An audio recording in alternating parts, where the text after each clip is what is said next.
Bonjour à tous et à toutes. Aujourd'hui, j'ai le plaisir d'accueillir Charlie Merrill, kinésithérapeute aux États-Unis. Et en France, on pourrait même dire qu'il est entre la croisée entre les neurosciences de la douleur et la kinésithérapie, le mouvement. Il exerce à Boulder, dans le Colorado, où il a fondé Merrill Performance. Son travail est particulièrement intéressant parce qu'il ne sépare pas le corps et le cerveau. Il ne dit pas tout est dans la tête et il ne réduit pas non plus la douleur uniquement aux muscles, aux articulations et à la posture ou à l'imagerie médicale. Son approche consiste plutôt à regarder la personne dans sa globalité, le corps, le mouvement, le système nerveux, la peur, les croyances, l'hypervigilance, mais aussi l'histoire de la personne et sa relation à son propre corps. Charlie travaille notamment avec des personnes souffrant de douleurs chroniques, mais aussi avec des athlètes, pour les aider à retrouver confiance dans leur corps, à bouger avec plus de sécurité et à comprendre que la douleur n'est pas toujours le signe d'un dommage ou d'un danger. Il est également clinical trainer au Pain Reprocessing Therapy Center et il a co-développé avec le Dr Schubiner le programme Beyond Pain Education, destiné aux professionnels du corps qui souhaitent mieux comprendre et accompagner les douleurs neuroplastiques. Ce qui me semble très précieux dans son travail, c'est justement ce pont qu'il crée entre deux mondes qui sont encore trop séparés, celui du soin du corps, du mouvement et de la thérapie manuelle, et celui des neurosciences modernes de la douleur, de la sécurité, du cerveau prédictif et de la thérapie de reconditionnement de la douleur.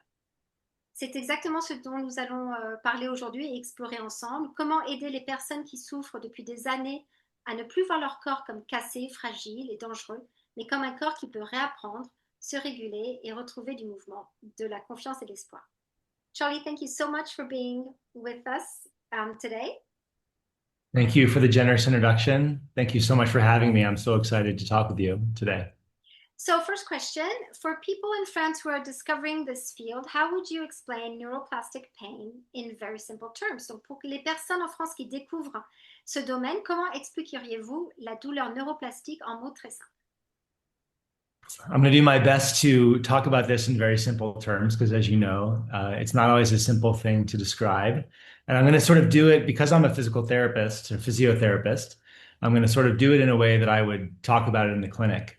So it might sound a little different to people who have heard this explained before.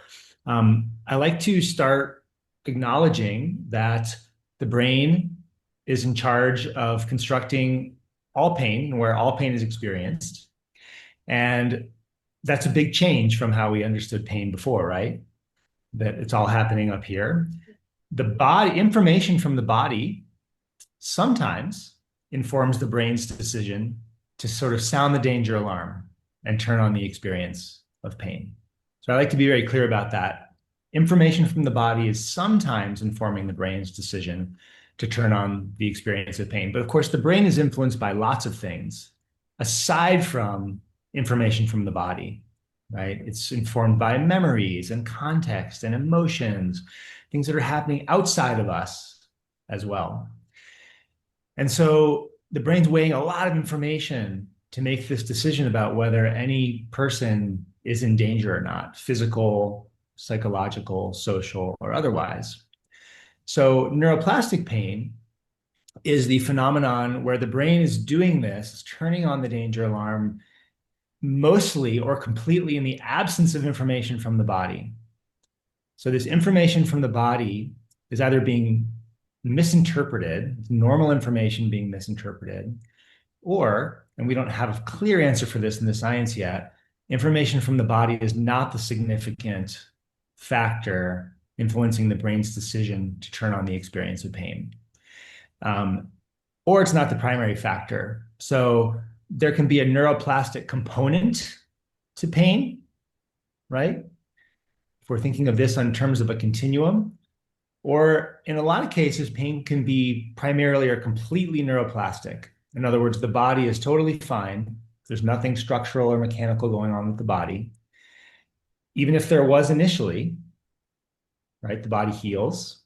And at some point, that information is not the primary issue anymore.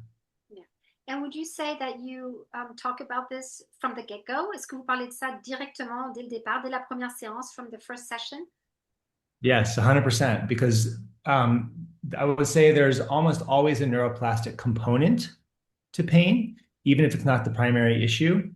But I like to start with this sort of idea of basic, what I call modern pain neuroscience, so that it doesn't get confusing. Because again, this is how all pain, all symptoms work in the body. So, as a physical therapist, what made you realize that pain is not always a reliable sign of tissue damage? En tant que physiothérapeute, kinésithérapeute, qu'est-ce qui vous a amené à réaliser que la douleur n'est pas toujours un signal fiable de lésion tissulaire? From your own personal story, then. Yeah. So I was trained in a traditional sense through manual therapy, corrective movement, sort of in an osteopathic way, where I'm manipulating joints and using needles to treat trigger points, fascial release, like a lot of physiotherapists in Europe would understand that sort of traditional training. And I was fixing bodies with my hands, is how I say it, and helping people get comfortable in their body again, which I still do. But it was very clear as I was doing that something was missing, right? I was doing all the things I was taught to do, and yet people weren't responding the way I expected, the way they expected, or they would respond and they would backslide, or symptoms would come back. And so there was a point about 10 years ago where I just started to see that this wasn't the whole story. And I knew in the back of my mind, even though I'm not a psychotherapist or a mental health clinician, that those factors were so important in people's pain experience, but I had no idea at the time how much. And so I started to open up to this idea that there was something else going on. And really it was through just my clinical lens of being like, why isn't this working for this person the way it's working so well for this person? And that was it. I mean, once I started to understand what we call the biopsychosocial model, which we can talk about if you want, the body, the psychology, and the social factors in any person's life influence everyone's pain, then you can understand the body is only a part of that, sometimes a very small part of that. And what year did that click happen for you? En quelle année ça s'est passé, ce déclic? Great question. If I remember right, it was around 2014 or so. Maybe it's been 12 years now since I met Dr. Howard Schubiner and Dr. Dave Clark and the amazing people that were sort of coming at this from more of a psychological perspective, different from my physical therapy, my physiotherapy colleagues who were doing also amazing research, coming more from this pain neuroscience perspective, which was less psychologically grounded. And so these two things coming together in the last decade has been really important, really powerful. Yeah, we had Dr. Clark. I had an interview with Dr. Clark recently, and we did speak about the difference, when we went from the biomedical model to the psychosocial model. There's even a more recent one from 2017, which is the symptom perception model. So it's really interesting to see how science is evolving, and then we are able to provide different types of approaches to people because of how it's evolving. Donc, je disais qu'on a eu ici donc le docteur Clark, et on a un petit peu abordé, mais très légèrement, les différents modèles biomédicaux, le modèle biomédical à psycho-biosocial, et avec le symptôme, la perception du symptôme, qui est un modèle qui est issu de ce deuxième-là. Mais c'est toujours intéressant de voir comment, grâce aux recherches et aux études, on arrive à progresser et donc à proposer quelque chose de plus à jour, de plus précis aussi pour les prises en charge. So now, would you say, are you still evolving? Do you still see the evolution of the models? Yeah, of course. I think the biomedical model, the traditional model, is obviously really important when someone needs surgery, right? There's something clearly structural going on.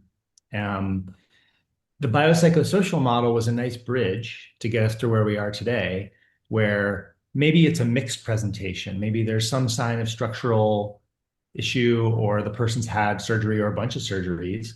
And it's not clear how much the information from the body is informing the brain's decision to create the pain experience. And so we're acknowledging that there might be a body component, but also recognizing that the psychology and the social factors are going to be amplifiers for that person's experience. The challenge with that is it keeps people focused on the bio, because there's just such a culture of fear around worrying about the body, something being wrong with the body. It feels so vulnerable. And of course, talking about psychological themes for people can be challenging, right? It's almost threatening in its own way to the point where people would almost rather have it be their body than something psychological, right? So the symptom perception model or the predictive model from a neuroscience perspective is a very, I think, clear and elegant way for people to understand that oftentimes the body's not involved. And there's this whole other way to comprehend why you're having this experience of symptoms that sort of almost takes the body out of the conversation a little bit more. Not to say that, and I spend a lot of time sort of in this gray area with people, helping them understand why the body's still important. We can get into this if you want. The body's still relevant. It's just not relevant for the reasons that we thought.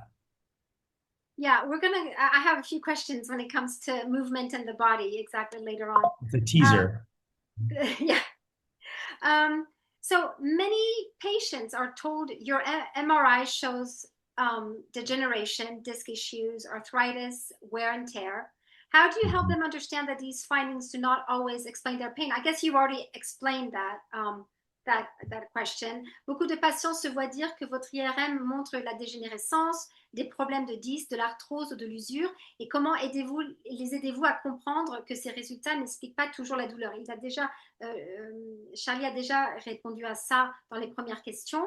Do your patients come with you with like the x-rays and they show you and they're like, but I have a bulging disc, mais regardez mes radios, j'ai une discopathie, j'ai une hernie discale, c'est normal, it's normal for me to be in pain.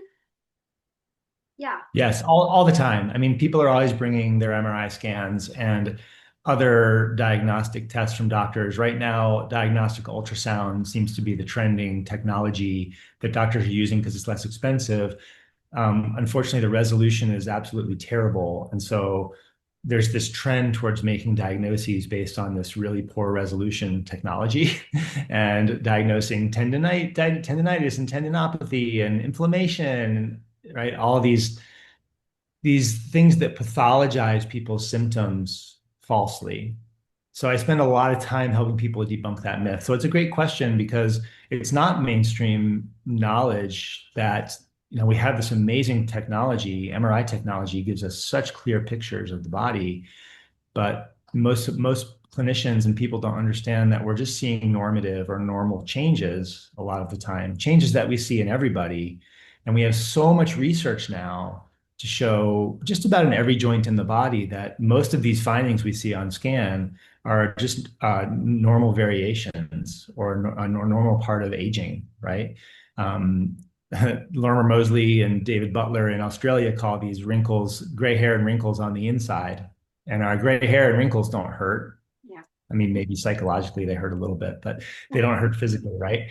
And so when you see the research across really all the joints in the body, all the tissues in the body, that people with no pain have these changes, it's really compelling. And then it hopefully leads to looking elsewhere to help people understand why they hurt. It's not to say that those findings are never relevant, and it's such an important part of the recovery process to do a clear rule out of the body, right? We never want to skip over that part where we're really first starting with, let's make sure the body's okay or mostly okay. Let's look for the evidence of that before we start to look for the evidence of neuroplastic symptoms. And unfortunately, MRI is still being used to prove to people that there's something wrong with them, to show that there's something wrong with them. That is still the main use of MRI scans. But I think that's changing because there's so much research now showing that these things are normal. Yeah, that was my next question, actually. How do you clinically differentiate between pain that needs medical or structural attention and pain that is more likely to be neuroplastic or primary pain? C'était ma question suivante, c'était comment est-ce que vous arrivez à faire la différence cliniquement d'une douleur qui nécessite une attention médicale et qui est structurelle ou d'une douleur qui est probablement neuroplastique ou primaire? Yeah, it's a tricky question because there isn't like a clear answer. There isn't a clear algorithm. to help us make this decision. And so every client I see presents differently, and I have to really consider the evidence person by person. It's hard to make rules about these things in this work, as you probably know, which makes it challenging. But when I'm evaluating someone's body, I'm looking for a clear pattern of dysfunction, either structural or mechanical, that that adds up, that sort of makes sense based on the person's symptoms. In other words, let's say it's back pain, and every time they do a certain movement or in a certain position, there are symptoms. And every time they stop doing that movement, the symptoms ease. It's a very clear, reproducible, reliable mechanical pattern, right? That gets me interested that maybe there's something mechanical going on or structural. Contrast that with someone whose symptoms are very inconsistent. They're hard to reproduce during exam. And when I make a list of all my clinical findings, there's really no pattern that would explain why that person is feeling the way they are. Someone has left knee pain, but when I evaluate them, there's really not a lot of difference between the left and right side in terms of joint movement, muscle tension, right? Movement quality. I'm like, that doesn't really add up, you know? And so again, I'm being a little abstract because there is no clear answer to this question. But if we don't have any red flag findings, which means like findings that are concerning, you know, in the case of a herniated disc in the low back, it would be changes in reflex, loss of strength, significant changes in sensation, bowel and bladder changes, neurologic findings that are really tracking with what we're seeing on MRI. If I see those things, it's gonna raise an eyebrow and I'm gonna probably refer. But most of the time, I'd say in my practice, 98, 99% of the time, that's not what we see, despite very real symptoms that are very intense for people. So I know it's not the clearest answer in the world, but the first step is really looking at the evidence. Is there something going on with the body or not? And then we shift to looking at the evidence for neuroplastic symptoms. So many of my clients, even though I'm a physical therapist in a very active town like Boulder, Colorado, didn't have an injury when their symptoms started. There was no clear mechanism of how they got hurt. Everyone's watching the World Cup game right now, right? And I know some of this is acting, and some of these athletes get kicked and they really get hurt, and some of them fall and they're like pretending, right? But if you watch the athleticism of these players, they're in some of the craziest positions, and the way they're falling and the way they're getting tackled and tripped, and they almost never get injured. It's incredible.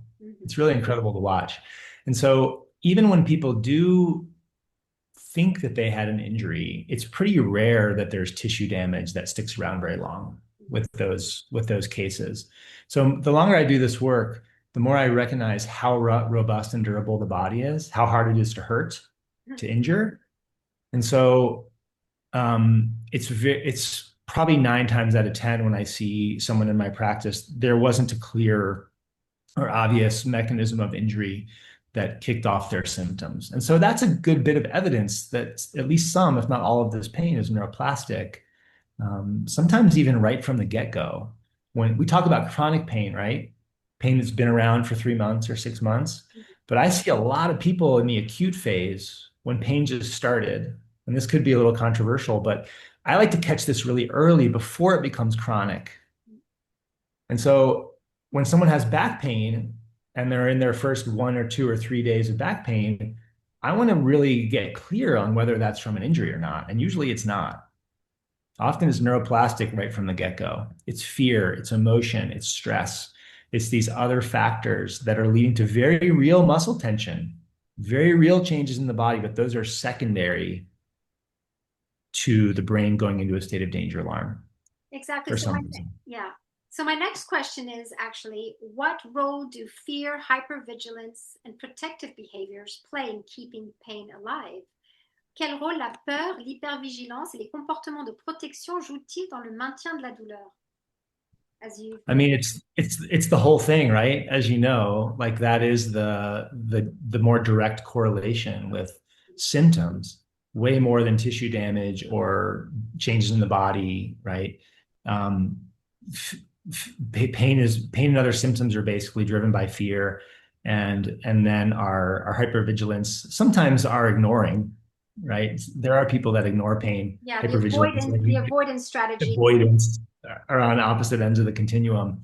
And people, will stop moving, and they'll modify their lives, and their lives will become very small. And these things just become the primary amplifiers of symptoms for most people. We see when someone's injured or has surgery, right? There's tissue healing that happens on the front end of that. And as the tissue healing starts to wrap up, but the hypervigilance and fear is going up, that's when symptoms will stick around. And this is how we characterize neuroplastic pain. Body's healed, but the fear is still there or is increasing, because people aren't feeling better. So of course. And so the question that a lot of people ask themselves is, or what do they do, is a lot of people are afraid of movement because movement can hurt. And how do you help them move again without forcing, pushing, re-traumatizing the nervous system or their belief system? Beaucoup de personnes qui ont peur de bouger quand ils ont eu des douleurs, et parce que voilà, ce mouvement va déclencher la douleur. Alors comment les aidez-vous à recommencer à bouger sans les forcer, sans les retraumatiser, que ce soit physiquement ou psychologiquement, sans les pousser? Comment est-ce que vous vous y prenez? Yeah, it's a great question. And again, the answer really depends on the person. There are some people that hear, that take in our education, they get it, they understand what we're saying, and very quickly, this is how fast neuroplasticity can happen. Very quickly, they can get back to movement.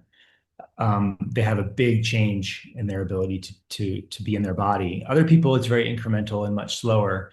And so we like to sort of gradually expose people, testing the waters in a way that feels safe enough so that they can, see how their nervous system responds without going back into a flare-up. Which, by the way, I don't think of a flare-up. It's really hard to get through this process without some symptoms. There are camps of people that say we should avoid pain altogether in this process. I don't believe that, because pain is almost a necessary part of gradually exposing yourself to movement again. We can't avoid it. Do we want to avoid flare-ups? Of course. But when you have a flare-up, it doesn't mean that you re-injured yourself. It doesn't mean that your nervous system is traumatized or that something terrible happened. It's just the danger alarm going off stronger again. And then we want to let that come back down and try again, do another rep. So the education part of that is really important. And I have a video of me talking about what the Australian researchers that I referenced earlier call the Twin Peaks model. And I'm happy to share that with you. It's in English, but I'm happy to share that with you if you want to add it to Yeah, the definitely video. put the link in there. Je mettrai Yeah, le lien dans la vidéo. it's a really nice way for people to see like a visual of how this process works so that they have permission after probably weeks or months or years, permission to start doing this again. In fact, it's a prerequisite. They can't likely recover unless they can get back to movement again, unless they understand how the nervous system works, the process. Mm-hmm. So the next question is self-answered already. How important is movement in the recovery process from neuroplastic pain? Cette question, et on a déjà la réponse, c'est quelle est l'importance du mouvement dans le processus de récupération de la douleur neuroplastique? It's essential, c'est essentiel. Now I'm going to totally contradict myself and just make things a little confusing here. I think movement is very important because we all, as human beings, we're all meant to be moving all the time. Right? Well, that's how our bodies are designed. It's a way to stay healthy overall. And so I think it's important. Oftentimes, though, I think about it as a parallel process to pain recovery. In other words, you don't need to do some type of prerequisite prescriptive movement. You don't need to get strong or flexible or be balanced or be symmetrical in your body in order to feel better. And this is a really important point. I see a lot of people who right away, they lock into the movement part of the process because they want to get moving again. And their movement capacity increases a lot, like 1,000%, yet they're still in pain, which shows us that these are two really independent variables. right? That we want people to get moving again, but that's not often the solution to the problem. We have such a narrative of I have to get strong, I have to get flexible to get out of pain. My core has to be strong. My rotator cuff has to be strong. My neck, my back, right? And I just don't see that that's how it plays out in the clinic. So oftentimes I see movement come back as a byproduct of doing the other work, addressing the psychological and social variables to turn off the danger alarm. Then people have access to movement rather than engineering it the other way. Does that make sense? Yeah. But what about, for example, in fibromyalgia, a lot of patients, they have so many symptoms, not only pain, but symptoms that just getting out the house, because you're talking about Yeah. core strengthening, you're like already with dealing with people who are, but what about the people that have just now their life, like you said earlier, their life has shrunk so much around their pain and symptoms that just they don't even want to go to the store anymore. That type of movement. Alors que Yeah. peut-on dire sur les personnes par exemple qui ont la fibromyalgie et qui la vie s'est vraiment rétrécie autour de leurs symptômes et de leurs douleurs, sans parler de gens qui veulent vraiment se renforcer de l'intérieur et travailler leurs muscles. Là, on parle juste d'être capable de trouver l'énergie d'aller faire les courses. Qu'est-ce qu'on peut dire à ces personnes-là? What can we tell these people? Yeah, it's a great example because when you add a prerequisite to someone's recovery process, like you have to be doing these things to get better, it creates a lot more fear, doesn't it?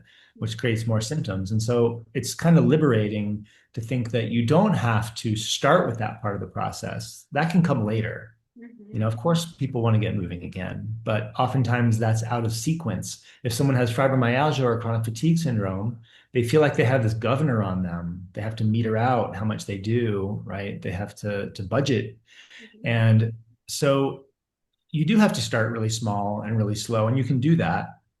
But um, when people are scared that they're really deconditioned, it brings them back to the fear of their body again, something wrong with their body.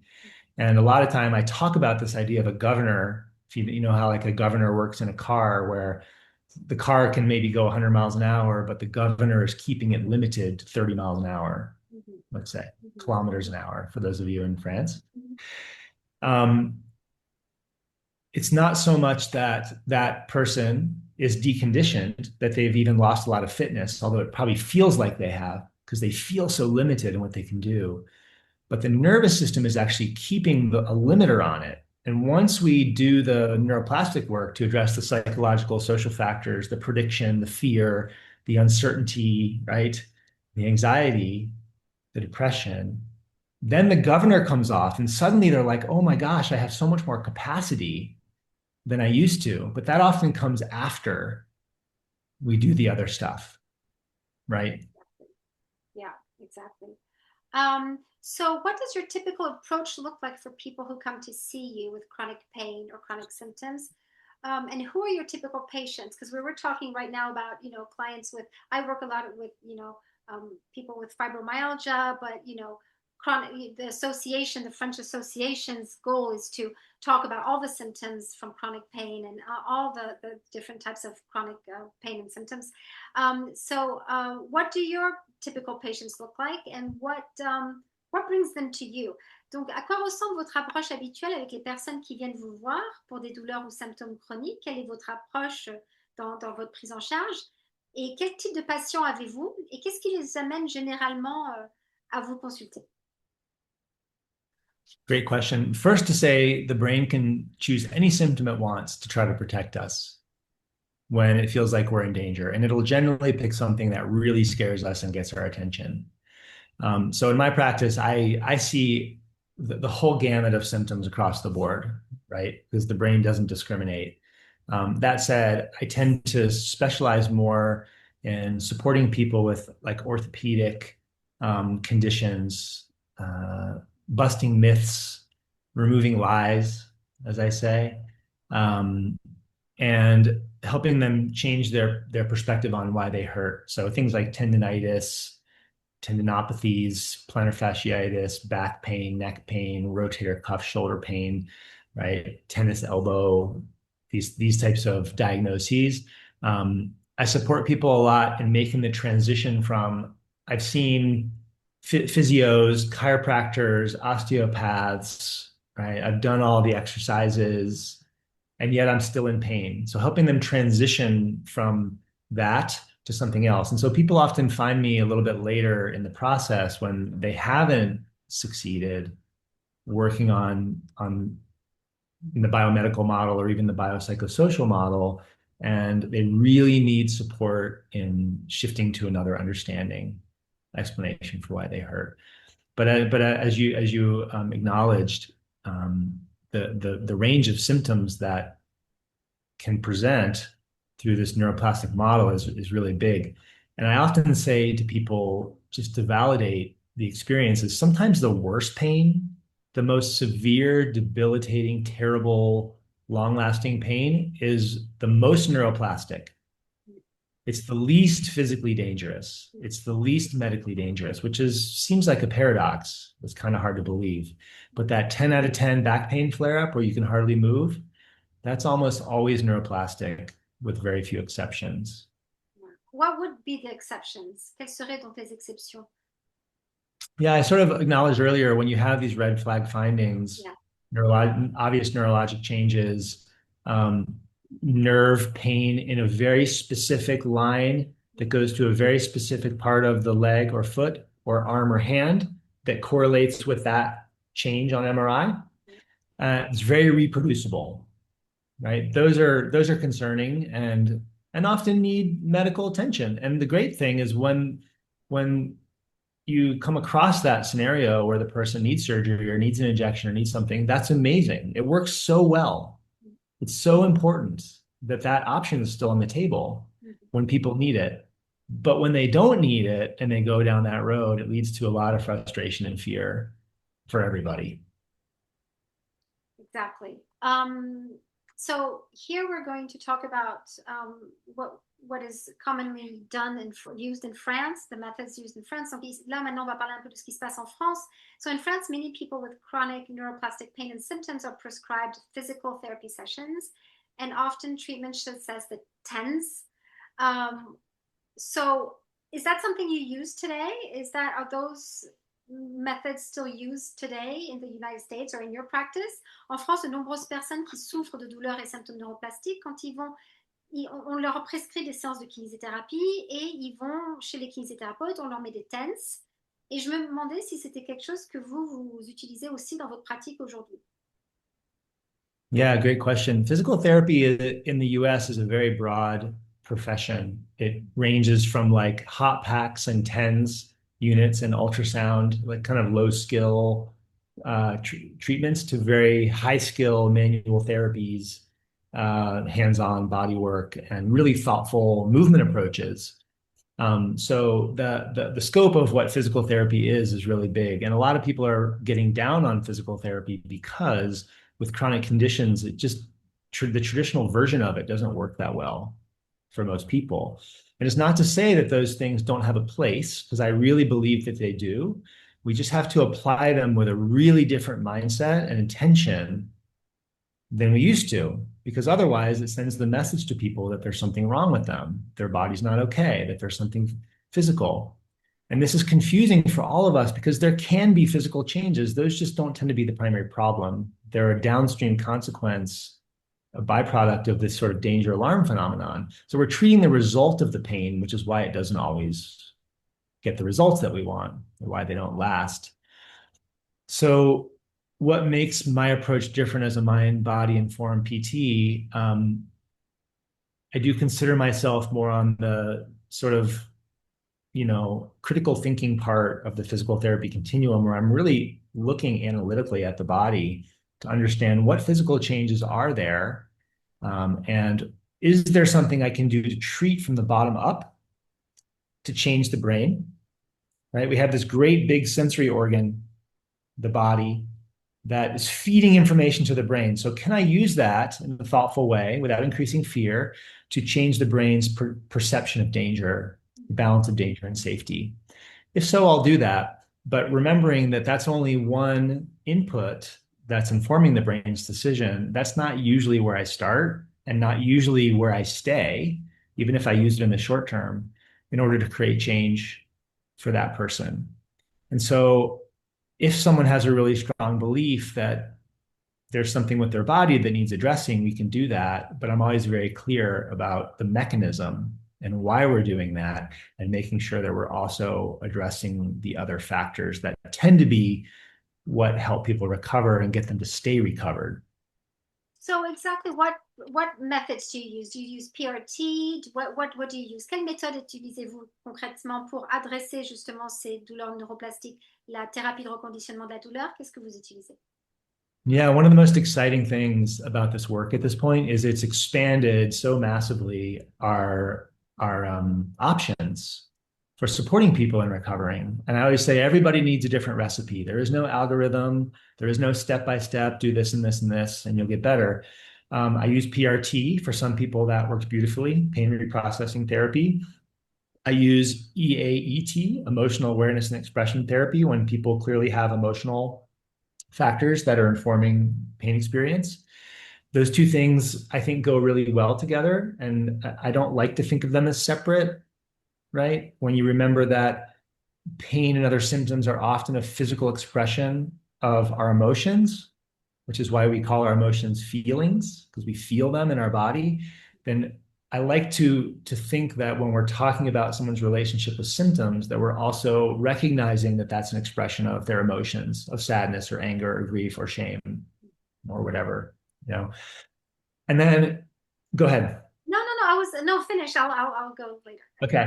And then, you know, there are all these traditional psychological therapies like cognitive behavioral therapy, ACT, mindfulness, things like parts work or internal family systems work, somatic experiencing, polyvagal theory. Like there's room to bring all of these things into the process and synthesize, because there's no one perfect therapy, whether we'd like there to be one, but there's no one perfect therapy.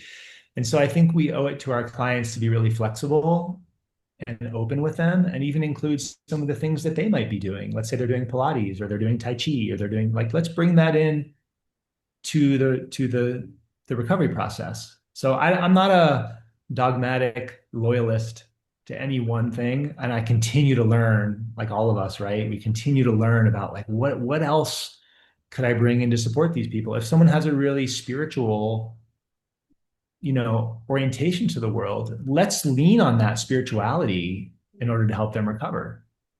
That is so refreshing to hear from a physiotherapist, because it's not something you would hear otherwise. C'est très étonnant d'entendre parler de spiritualité de la part d'un kiné et de dire que je vais inclure la spiritualité de la personne si ça peut l'aider à aller mieux. I was just about to ask you if you worked with the nervous system through like somatic work. Si vous travaillez, je voulais vous demander si vous travaillez sur le système nerveux avec le travail somatique, par exemple. But Yeah, the question, yeah, mais vous avez répondu. I think of PRT, pain reprocessing therapy, as somatic work, right? Because we are working with the physical sensations real time to change someone's relationship with those. I also think of manual therapy, hands-on body work and movement as somatic work.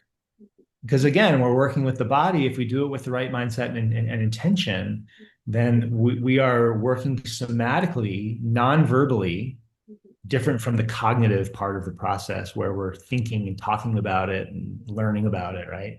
We're working on the body to try to change the brain and nervous system. So I consider those somatic interventions different from like somatic experiencing or more traditional somatic work, but they're powerful. They're very powerful, and they work well together as well. They're so well together.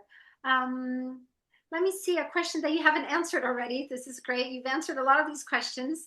What would you say to a physiotherapist or body-oriented clinician who feels that psychologically informed pain care is outside their scope? Que diriez-vous au kiné ou professionnels du corps, qui travaillent avec le corps, qui pensent qu'un accompagnement de la douleur informé par la psychologie dépasse leur champ de compétences?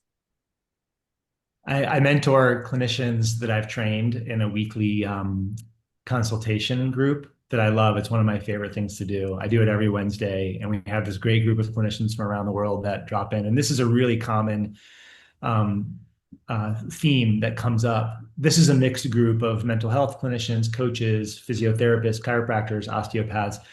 But the same, I think it's fair to say that, like most of us, are scared of emotions. Most of us are intimidated by feelings because we misunderstand them. And so it's very normal for those of us who are trained in the body to fear this other thing because it's been so compartmentalized, it's been so separate. And yet it can't be. It's not evidence-based practice anymore for us to be treating pain without talking about emotions, without talking about feelings. It doesn't mean that I'm going to act as a trauma therapist because there are people that specialize in that, that are really good at that. But as a physiotherapist, I am going to help someone make a bridge between their back pain and what's going on in their primary relationship. Because no one else is going to do that for them. And then we can decide, what do we want to do about it? How do we want to navigate that? Is it journaling? Is it some guided visualization? I at least want to help people through psychoeducation understand emotions at a basic level, be able to identify and label their emotions, and be able to make connections between their physical sensations in their body and their emotions. If that's all I do, it's like such a gift to everybody. The trap to not fall in would be to not think that it's all just in your head. Like it is a very common thing for people to hear in France that, when they have chronic pain, well, you didn't deal with your stress properly, or it's all in your head, like it would be something that they've imagined, or that they just talking about a problem would resolve everything. That's where PRT has so many like different little tools that actually work on the neural systems and the brain circuits. So it's not just about telling people, oh, it's all in your head and let's just have talk therapy and then you won't get back pain. It might happen for some, but there's also retraining of the pain fear loop and hypervigilance and understanding how the brain works.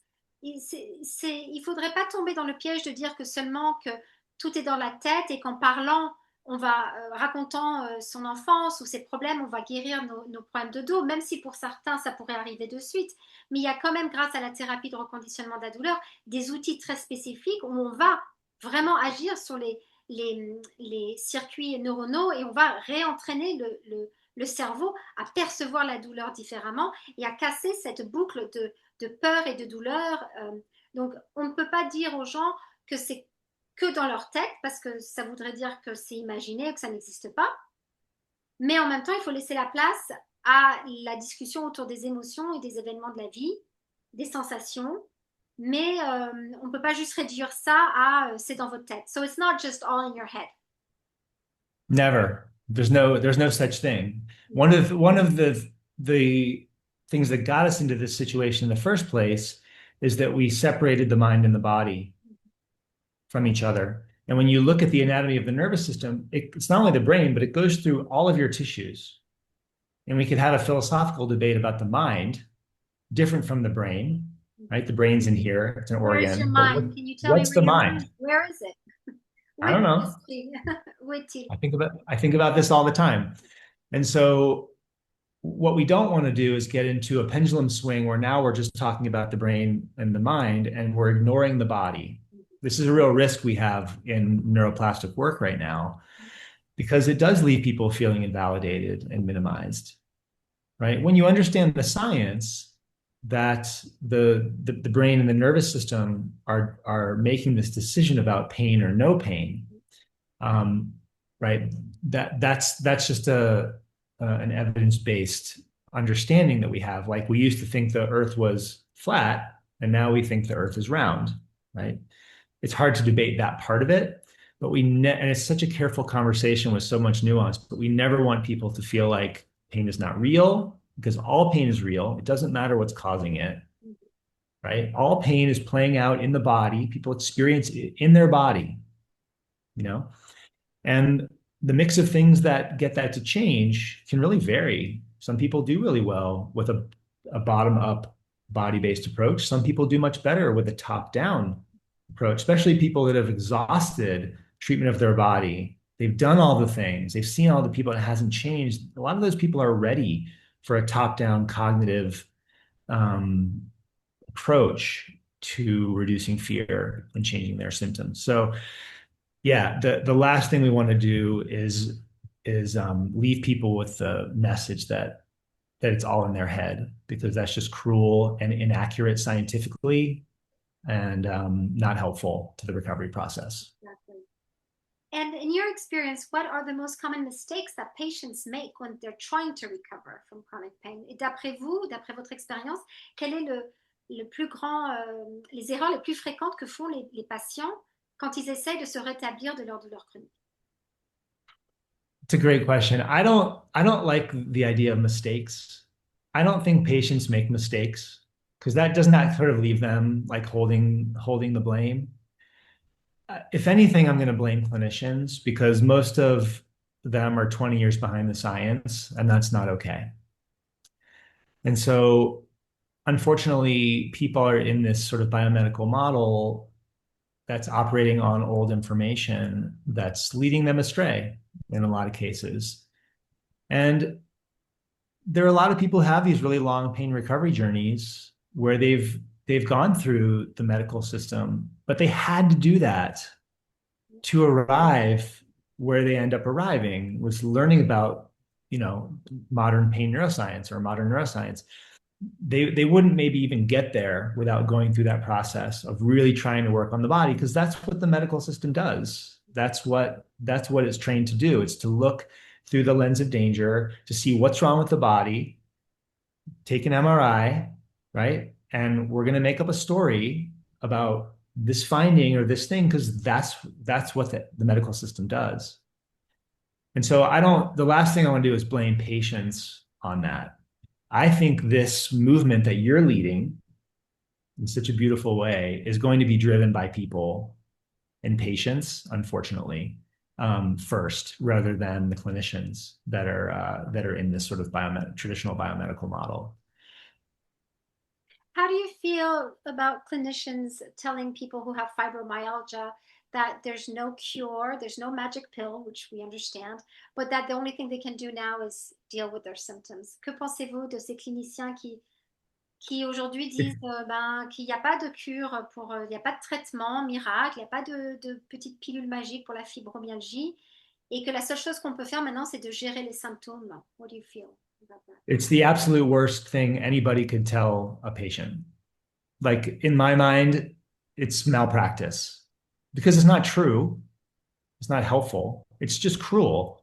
And we talked about how symptoms correlate with fear. Can you imagine anything more scary coming from a person in power than this can't change and you're going to have to live with this? And yet I hear it all the time. And it's one of the things that probably makes me the most angry of anything that I do in my clinical practice on a day-to-day basis. It's just so infuriating, because I see the fear that it creates and how hard it is, how sticky it is, how hard it is to remove that from someone's consciousness after they've heard it.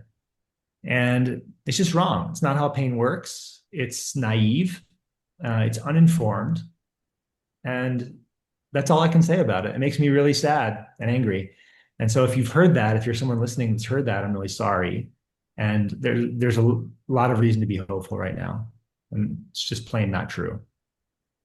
It's not how pain works, right? Pain was not designed to stick around. The purpose of pain is to turn on, to protect us from some physical or psychological or social or spiritual danger, and then to turn off. Right? The car alarm or the house alarm is not meant to go off all the time. That's not how it was designed. And pain is the same way. So once the danger is gone, it's meant to turn off and go dormant again until the next time you need protecting. And so by definition, when it's been going on chronically for a really long time, it's gone haywire. Right? The system is not behaving like it's supposed to. And so the work we do. Broken. The system is not broken. No, it's not broken. It's working beautifully, exactly how it's meant to be working, because the doctor told you that you'd never get better, and you have to live with this for the rest of your life. Of course, pain's going to stay on, right? And when you understand prediction and this perception prediction model we were talking about, once you've heard that prediction continues to run as a habit every day.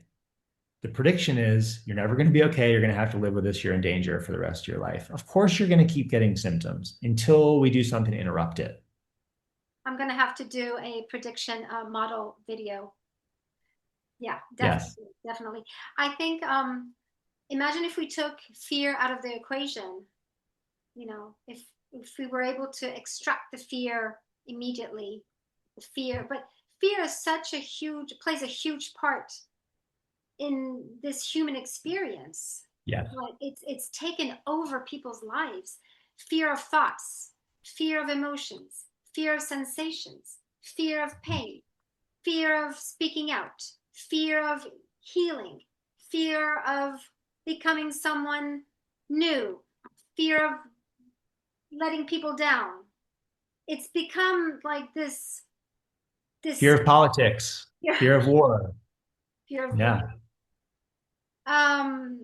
It's taken over people's bodies and people's minds, and it's Yeah. created this circle that they feed it, and it's really Challenging. yeah. And here's the thing, right? We don't want to take away fear. We can't take away fear. Fear is a healthy human emotion. Mhm. And so the goal, as you know from PRT, isn't really to get rid of fear, it's to actually change your relationship with fear, just like changing your relationship with the sensations. If they're an expression of fear, we can't get rid of it. And in fact, we don't want to get rid of it because fear is not only protective, but it's one of the sometimes most fun parts of life. When I'm bombing down a canyon on my bike at 60 miles an hour, that fear is part of why I do it, right? And Yeah. so there's an argument to be made for actually improving someone's fear tolerance the way we'd improve their physical tolerance for discomfort, exercise, movement, right? To get them more fit, we want to improve someone's tolerance of fear in their day-to-day life because it's not going away. Mhm.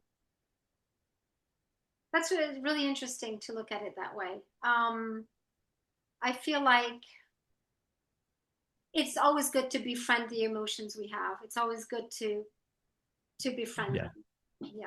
One of the problems, one of the reasons we're here, as I said before, is because people misunderstand emotions. I didn't learn about emotions in a healthy way when I was growing up. Most of us didn't. I hope my kids are doing a little better than I did. But because we misunderstand emotions, we suppress them and we ignore them and we numb from them and we do all the things that we're not supposed to do, which is why, again, I like to empower physiotherapists and other body oriented clinicians to fill that gap, to be that bridge to help people really develop a healthy relationship because so much of the suffering we see in society is a byproduct of people not understanding or knowing how to work with their feelings. And also, we are afraid of things, well, except when you're, going down that hill on your bike, which also is the adrenaline but we're also, what are we afraid of? We're afraid of things we don't understand and we don't Uncertainty, uncertainty. uncertainty, yeah, yeah, not knowing the outcome, not knowing what the future is going to hold, right? Exactly. And yet somehow coming back to the present and being in what Joe Dispenza calls the generous present moment is so hard for us. Of course, we want to be in the future because that's where all the threats are. That's where all the danger is. So, of course, we want to keep an eye on what might happen next. That's just evolution. It's so normal to want to do that, to want to live based on what could happen because we think we're preventing those things from happening. And yet you really quickly realize that's an illusion. Mhm. In the future, there's also dreams and hopes too. Of course. Yeah. Of course. And it's part of the process can be helping people refocus their attention on that.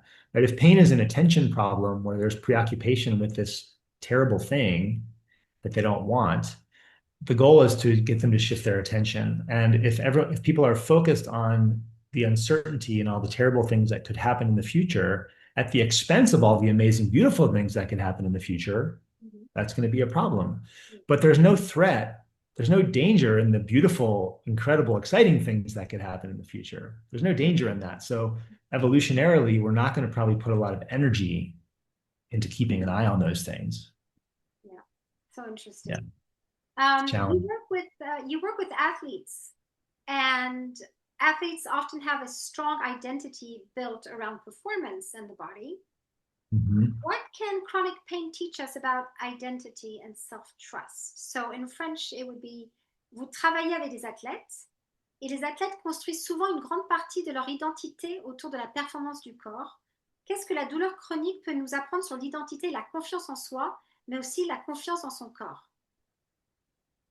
It's such a great question. I was thinking about it after you shared it yesterday. How can I address this? Because this could be like its own conversation. Yeah. Like talking about athletes could be a topic in and of itself.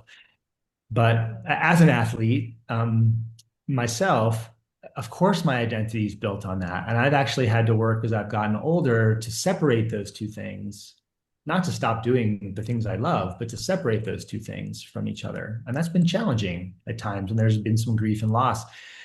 I had a client yesterday who has been struggling with a number of years of chronic pain, and she was a very strong athlete before this, and she married her partner partly because she was such a strong athlete.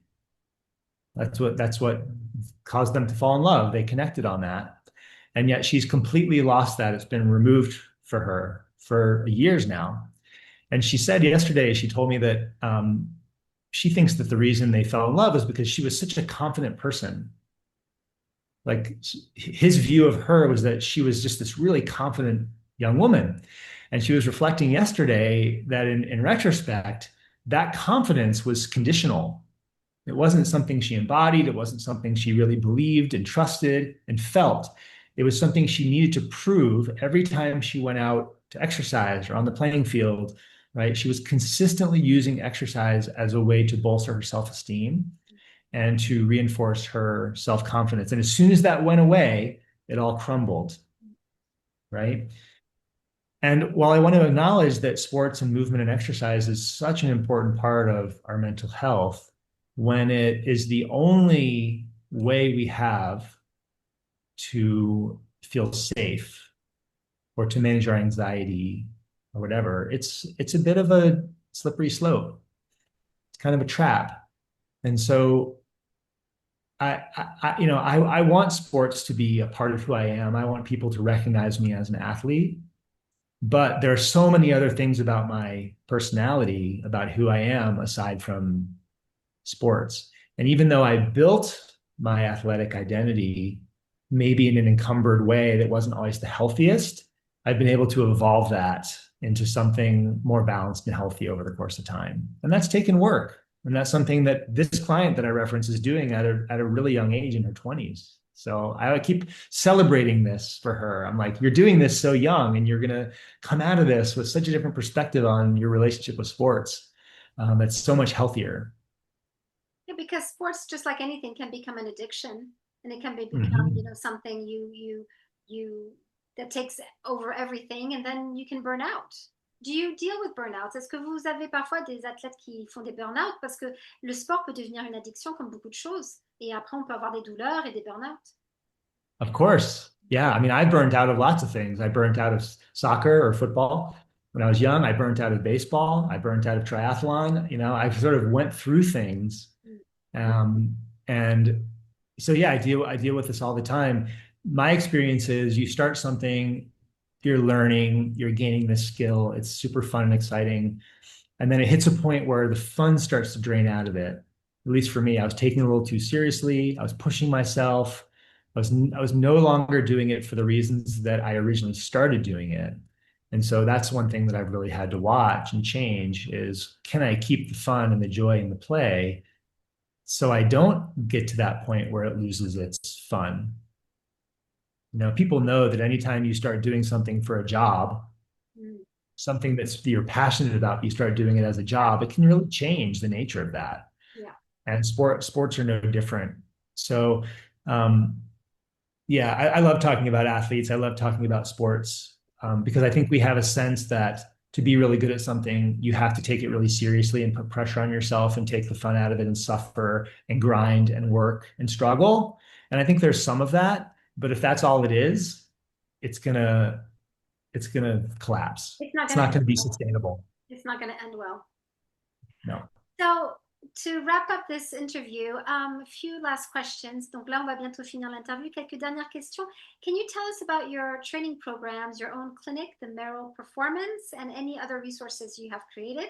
Est-ce que vous pouvez nous parler des programmes de formation que vous avez mis en place, votre clinique Merrill Performance et d'autres ressources que vous avez créées? Yeah, thanks for asking. My clinic, Merrill Performance, here in Boulder, Colorado, is just me. I'm a one-man show. I treat people locally. People will fly in to visit if they really want an in-person experience, they want hands-on work, or they want me to evaluate them in person. But a lot of my clients now are coaching clients that I treat pretty much anywhere around the world. And I've adapted my physical exam to sort of support people in shifting their belief away from something's wrong with my body to help them do that rule out. So I kind of act as a consultant to fill that gap so people can more confidently let go of structural, mechanical based ideas, which allows them to access the work that you're doing. And it's a lot more effective when they let go of that doubt, right? So that's sort of my clinical practice. I've taught hundreds of clinicians, but on my own through the Pain Reprocessing Therapy Center and with Dr. Howard Schubiner, who's an incredible mentor, and everyone probably knows. He just wrote a book called Unlearn Your Pain, which was just released. That's just brilliant. Here If you want to somewhere, I learn have it. more. It's around. Yeah, good.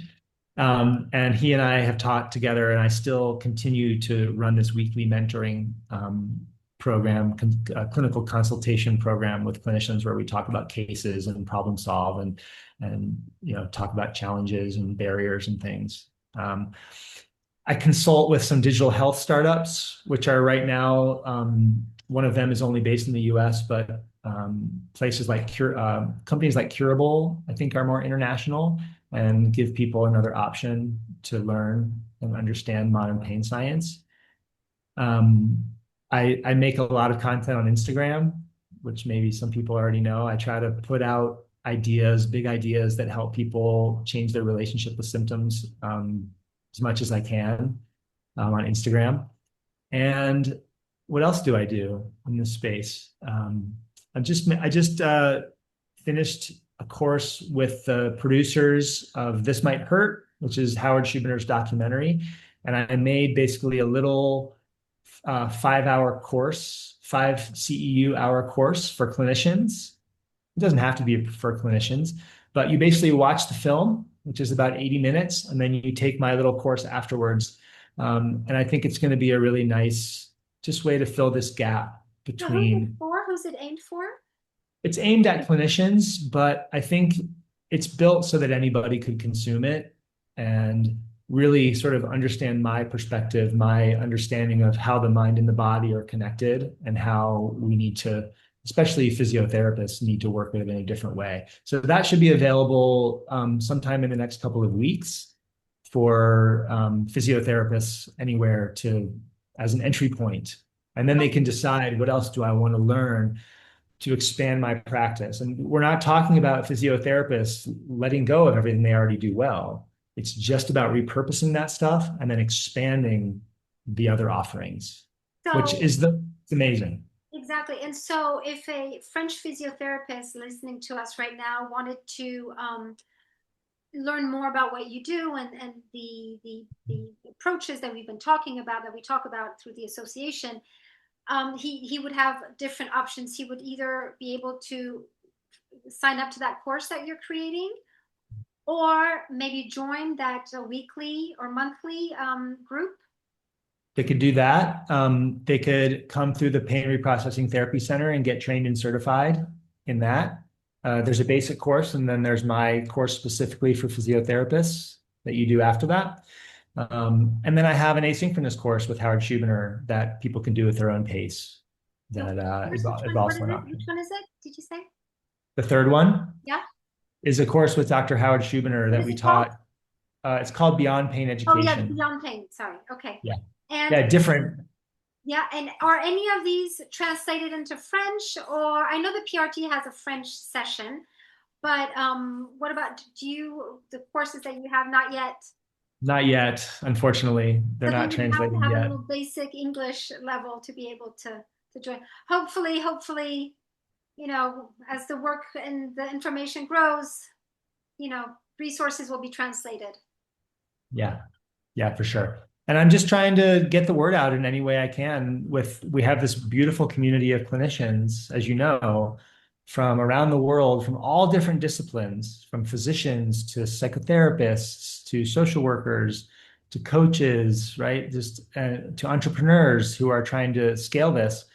And um, it's it's really a joy to be collaborating with people in order to really try to push this movement forward because it just, as you know, it just changes people's lives. It's incredible.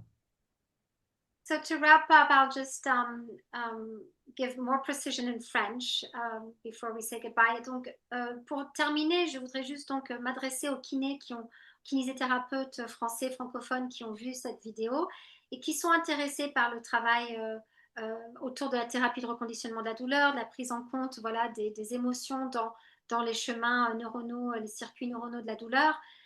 Si vous voulez donc être formé, vous pouvez tout à fait prendre contact avec ce qu'a mis en ligne Charlie Merrill à travers soit son cours en ligne qui va bientôt sortir ou ses réunions mensuelles ou hebdomadaires de cliniciens, praticiens, thérapeutes, kinés qui se retrouvent autour de ce qu'il fait.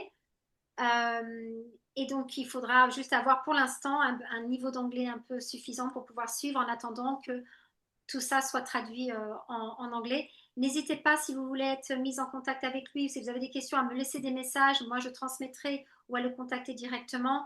Je mettrai toutes les ressources dans les commentaires de la vidéo. So I was just telling people that I would, if they wanted to get in contact with you, that they could contact you directly or leave me a message, and that they could also train with you if they were interested in learning more and doing more. I love connecting with colleagues. I wish I understood everything you said, but it sounded beautiful. So that's well, yeah, it's important. it was. I'm trying to be concise. You're doing an incredible job. This is very hard, isn't it? Bouncing between languages. Totally. It's okay. It's okay. It's Okay. for the good cause. C'est pour la bonne What a cause. what a talent you have. Thank you Yeah. so much. So thank you again for being here with us and Pleasure. for sharing your knowledge and for sharing everything that you do. Can I answer your last question before we sign off? Of course, what was it? If you had one message for physiotherapists or patients in Yes. France who've been living with chronic I'm so pain. sorry. Désolée, j'ai oublié la dernière question. Si vous aviez un message à adresser aux kinés et aux patients en France qui vivent avec une douleur chronique depuis des années et qui se sentent sans espoir, parce qu'on leur a dit qu'il n'y avait pas grand-chose à faire, qu'est-ce que ça serait? If you had one message for physiotherapists in France who have been living with chronic pain for years and feel hopeless because they have been told there is not much hope, what would it be? Yeah. I spend a lot of time talking with people about how amazing the human body is, how robust and durable and capable it is, even though it doesn't always feel that way, and how unique it is that it heals itself, different from a car or a house or a machine. It is just the most miraculous, incredible organism, right? You watch the World Cup and you watch these athletes doing the most incredible things, you know? That's why I love sports so much. It reminds us that we're all athletes inside. And so if physiotherapists and patients could just trust how amazing the body is and reconceptualize pain, to let go of some of these old scary ideas about the body, we'd be in such a different place. And so I just want to say this is without a doubt one of the most hopeful times in history when it comes to pain recovery. And so if you've been told anything that feels scary about your body or mind, I think there's another story. There's another way to approach this. So I hope you'll really consider that. Thank you so much. Merci beaucoup. C'est les messages d'espoir. Je souhaite vraiment, l'association souhaite vraiment qu'on finisse toujours par un message d'espoir. Et je pense que la vidéo en elle-même a été un grand message d'espoir. The whole video was a whole message of hope that we sent out. So thank you so much. Merci. Thank you, Jasmine, for your incredible work. What a resource you are, and you're going to be for France and hopefully all of Europe. I'm really excited to meet you and just want to celebrate and encourage you. Thank you. hopefully a lot more people will join the association. N'hésitez pas à me contacter si vous voulez faire partie de l'Association française des douleurs et des symptômes neuroplastiques. Il y a tout à faire. Donc, n'hésitez pas à me contacter. If you're a physiotherapist, please join the organization. It is the most incredible work that you will ever do. It will change your life and it will change the life of your patients. So don't wait. I can't recommend it more highly. Yeah. Exactement. Il faut être à jour de ce qui se passe aujourd'hui dans le monde des douleurs neuroplastiques. Tout à fait. Thank you so much. Thank you. It's great to talk with you.